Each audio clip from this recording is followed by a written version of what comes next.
रेत का महल, एक विवश भाई की दास्तान। रामपुर गांव की पगडंडियां जितनी टेढ़ी मेढ़ी थी, यहाँ के साहूकार धनपत राय की नीयत उससे भी कहीं अधिक कुटिल थी।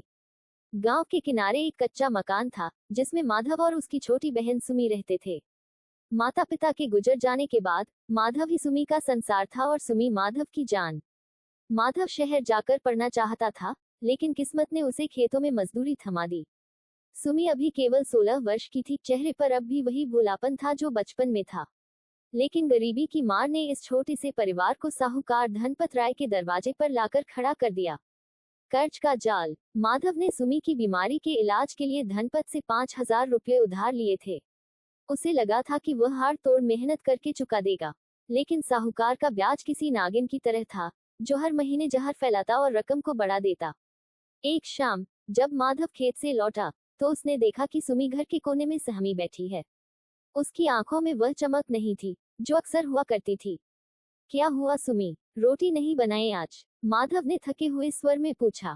सुमी ने सिसकते हुए कहा, भैया, साहूकार आए थे, कह रहे थे कि अगर कल तक पैसे नहीं दिए तो वे हमें इस घर से निकाल देंगे। माधव का कलेजा मुंह को आ गया। उसके पास फूटी कौड़ी नहीं थी। अगले दिन सुबह वह साहूकार की हवेली पहुंचा।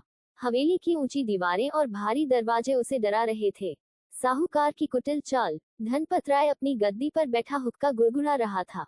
उसकी आंखों में एक अजीब सी चमक थी, जैसे कोई शिकारी अपने शिकार को करीब आता देख खुश होता है। साहब, थोड़ा वक्त और दे दीजिए, मैं दिन रात काम करूंगा। माधव उसके पैरों में गिर पड़ा। धनपत ने एक गहरी फूंक छोड़ी और बोला, माधव, मैं भी कितना निर्दयी बनूं। देख, तू मेरा कर्ज नहीं चुका सकता, यह मैं जानता हूँ, पर एक रास्ता है। सुमी अब बड़ी हो गई है, घर के काम काज में निपुण है। उसे मेरी हवेली में भेज दे, मेरी बीमार पत्नी की सेवा के लिए।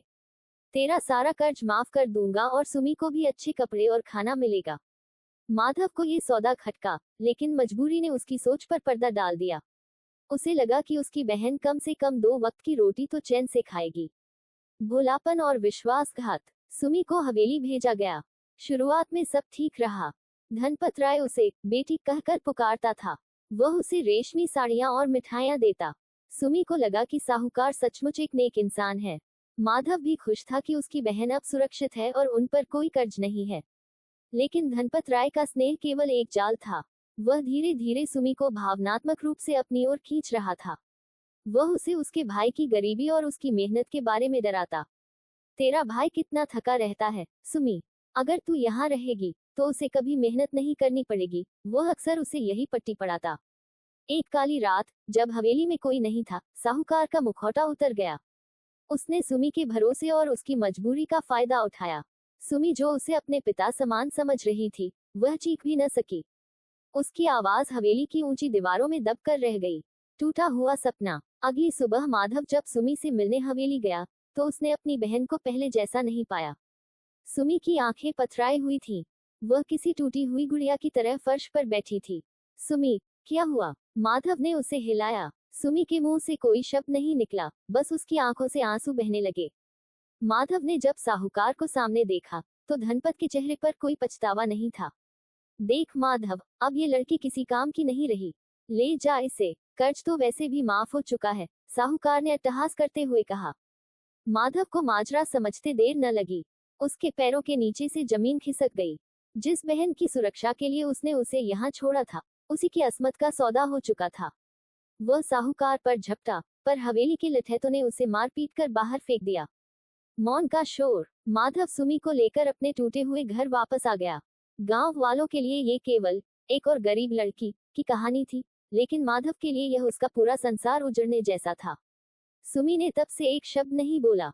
वह बस खिड़की से बाहर देखती रहती, शायद अपनी खोई हुई मासूमियत को ढूंढती हुई। उस दिन के बाद से रामपुर की उन पगडंडियों पर माधव और सुमी फिर कभी हंसते हुए नहीं दिखे। गरीबी ने उनसे उनका घर नहीं छीना था, बल्कि उनका गौरव और जीने की इच्छा ही छीन ली थी। साहूकार आज भी अपनी हवेली में बैठकर हुक्का पीता है और नए शिकार का इंतजार करता है। ये कहानी केवल एक गांव की नहीं, बल्कि हर उस जगह की है जहां मजबूरी का फायदा ताकत उठाती है।